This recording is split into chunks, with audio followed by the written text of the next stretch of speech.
Você já parou para pensar em qual é o plano do inimigo contra você? Que coisa mais estranha de se pensar, né? Mas se você parar para pensar nisso, é uma boa estratégia para se proteger. A maioria de nós, ou quem sabe até mesmo todos nós, passamos um tempão pensando em quais são os projetos de Deus para nós. Qual é o meu chamado? Qual é o meu propósito nesse mundo, nessa terra, nessa vida? Mas é muito importante nos atentarmos em qual é o propósito do inimigo contra nós, porque o propósito dele contra nós acaba prevalecendo na maioria das vezes por muito tempo. Porque o objetivo do inimigo é um só, e sabe qual é? É te paralisar, é nos imobilizar. Porque ele fazendo isso, ele nos impede de cumprir o nosso propósito no reino e nesse mundo. Hoje eu quero te convidar a vir comigo a aprender um pouquinho mais sobre as estratégias do inimigo contra nós, para que nós possamos conhecer essa estratégia e poder nos defender.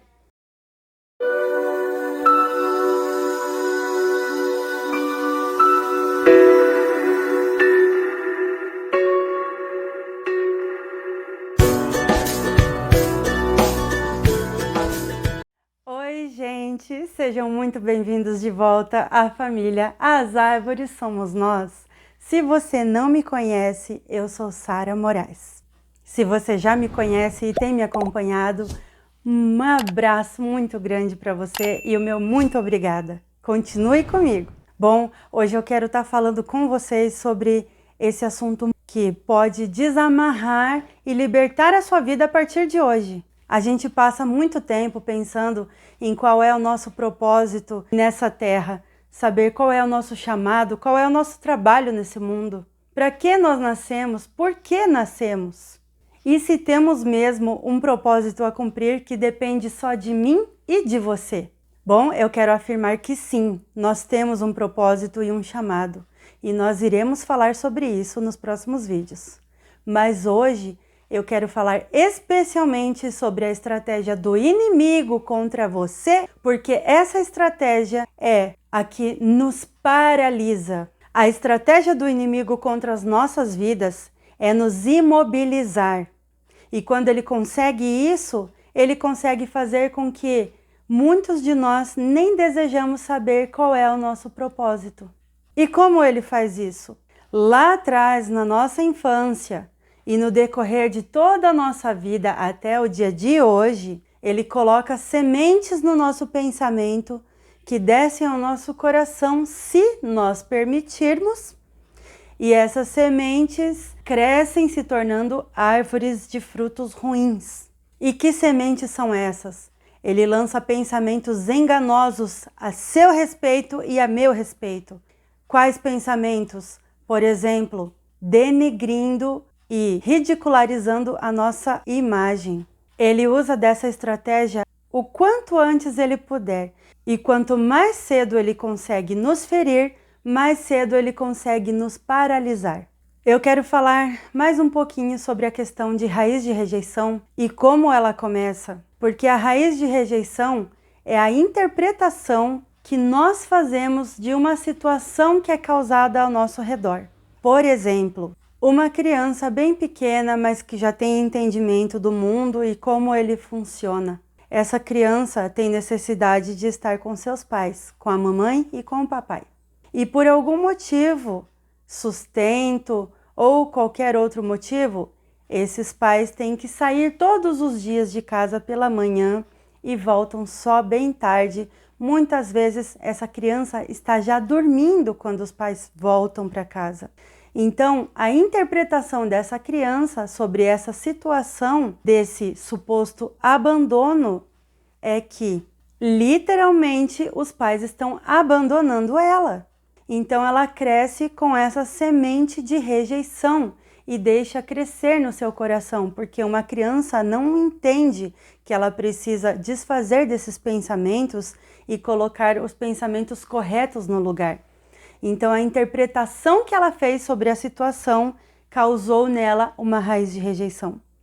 Nem sempre a raiz de rejeição é implantada por alguém intencionalmente.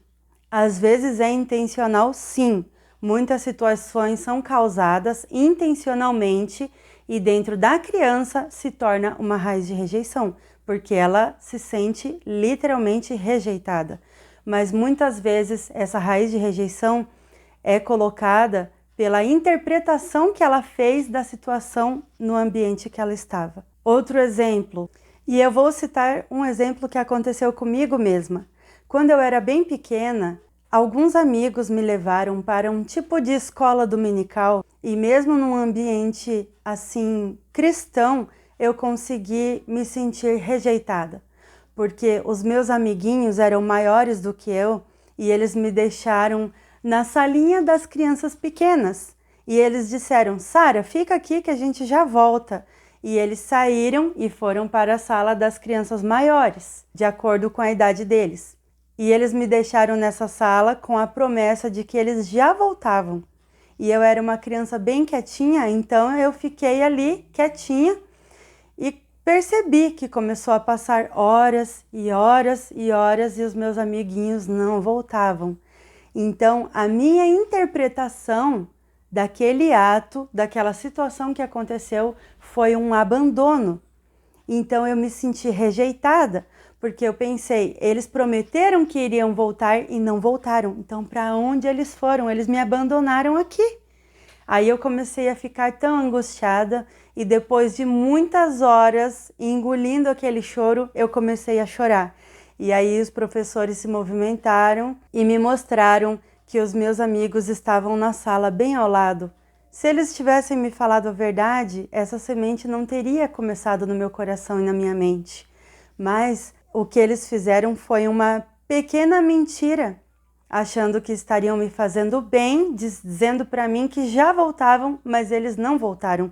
Então a minha interpretação do que aconteceu foi uma rejeição, foi: Sara, nós já voltamos, e esse não voltar nesse já voltamos causou em mim uma dor. Então eu chorei, porque a minha interpretação naquele momento foi que eu tinha sido abandonada. Então isso também é uma raiz de rejeição que é causada não propositalmente, mas pela interpretação que eu tive do ocorrido. Fechando essa explicação e voltando para a explicação das estratégias do inimigo para nos paralisar, se trata sobre isso, do inimigo nos ferir na nossa infância, porque se eu tive essa interpretação sobre as circunstâncias ao meu redor, é também uma ferramenta do inimigo, porque ele usa as circunstâncias, o que está acontecendo ao nosso redor, e lança no nosso coração e no nosso pensamento como uma coisa inversa. E isso se torna uma mentira, porque ele usa o que aconteceu para nos ferir. Então, a minha interpretação poderia ter sido outra da situação, mas com os dardos inflamados do inimigo no meu ouvido, eu interpretei essa situação como uma rejeição. E ele usa de muitas estratégias, né? Crianças literalmente abandonadas, crianças literalmente feridas, machucadas, molestadas e aí por diante. Todas essas estratégias são para nos ferir e para que quando nós crescemos, a gente já se torne adultos paralisados. E quando eu falo paralisados, eu me refiro a não estar cumprindo o nosso chamado, o nosso propósito, o nosso ministério, que é também o nosso trabalho no reino. E o que é o reino de Deus aqui na terra? São as pessoas, somos nós, eu e você. Somos o reino de Deus aqui nessa terra. Porque se o reino de Deus não é aqui, é um reino celestial, significa que não se trata de coisas.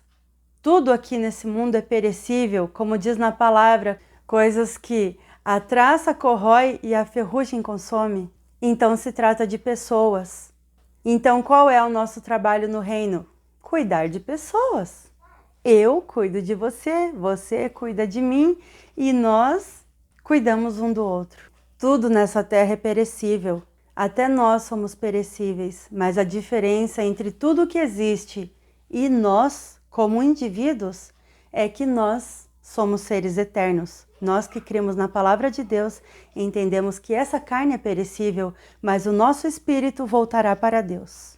Então nós somos seres eternos, e estamos aqui nessa terra num preparatório para a nossa eternidade. Você já ouviu a frase, aonde você quer passar a sua eternidade? E aonde você quer passar a sua eternidade? Se é no céu, entenda, a palavra de Deus diz que a porta do céu é estreita e a outra porta que leva à perdição é larga. Porque é muito fácil, você não precisa ter princípios, você não precisa cumprir nada, é só ir. Mas eu tenho certeza que nem você, muito menos eu, queremos ir para a eternidade, perecer para sempre. O que nós queremos é conquistar o céu. E a palavra de Deus também diz que o céu é conquistado à força. Então é para pessoas fortes, para pessoas que consideram-se soldados. Assim como diz na palavra do Senhor, o Senhor dos exércitos. Então, se Ele é o Senhor dos exércitos, você e eu somos soldados. Então nós temos que erguer a nossa cabeça, sacudir a poeira e cumprir o propósito pelo qual nós nascemos para cumprir. O Senhor sonhou com a sua existência desde a fundação desse mundo. É o que diz na sua palavra. E se está na palavra de Deus, é verdade. Ele sonhou com a sua existência. Você não é um acidente. Eu não sou um acidente. E eu aceitei essa identidade para a minha vida. Que eu não nasci por acaso. Eu nasci para cumprir um chamado, um propósito, o qual Deus sonhou antes da fundação desse mundo para mim. Assim como a nossa impressão digital, nós somos seres únicos e unicamente chamados para exercer um propósito. E esse propósito só pode ser exercido por mim e por você. É um fato que a Terra não para de girar, as coisas não param de acontecer porque nós estamos feridos, porque nós estamos amargurados, porque nós estamos paralisados. O mundo continua girando da mesma forma. O relógio, no seu tic-tac, clica hora após hora, independente se você está andando ou se você está deitado. Por isso, eu quero te convidar hoje, não permita mais ficar paralisado neste mundo sem cumprir e sem descobrir qual é o seu propósito e qual é o seu chamado. Através desse vídeo, eu já dei algumas luzes para você, que o nosso chamado e o nosso propósito tem a ver com cuidar um do outro. Porque o reino de Deus nessa terra se trata de pessoas. Deus tem pensamentos maravilhosos a nosso respeito, e são pensamentos de paz e não de mal, para nos dar o fim que desejamos, e o fim que desejamos é passar a eternidade com Ele no céu. Esse propósito que Ele desenhou e Ele sonhou para mim e para você, só pode ser cumprido por mim e por você. Ninguém pode cumprir o nosso chamado no nosso lugar. A Terra não para de girar e as coisas continuam acontecendo, sim. Deus não vai fazer o mundo parar porque eu não estou cumprindo o meu propósito ou você não está cumprindo o seu. Ele vai sim colocar outro para fazer no nosso lugar. Mas esse trabalho nunca irá ficar como ficaria se tivesse sido feito por mim e por você. Nós não vamos estar atendendo ao chamado de Deus se nós permitirmos que outra pessoa faça isso no nosso lugar. Lembre-se da individualidade das suas impressões digitais. É essa mesma individualidade que Deus tem na hora de cumprirmos o nosso propósito. Queira fazer isso. Cumpra o seu propósito, não deixe outro fazer no seu lugar. Se é para eu e para você fazer, então que façamos.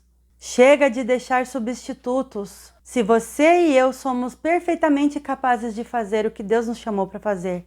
Até porque tudo que Ele coloca em nossas mãos para exercer, Ele também dá a capacidade e a força necessária para cumprir o chamado lá na frente.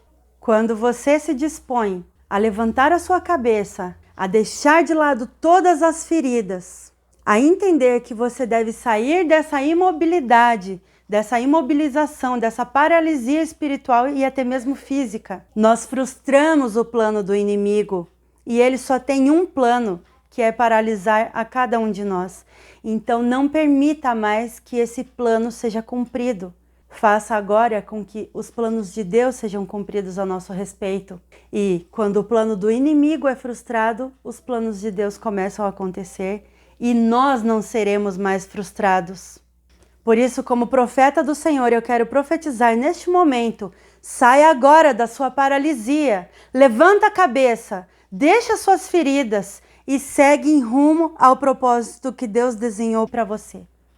Quero deixar aqui o meu muito obrigada para você que assistiu o vídeo até aqui. Até o próximo vídeo, um beijo e fiquem com Deus.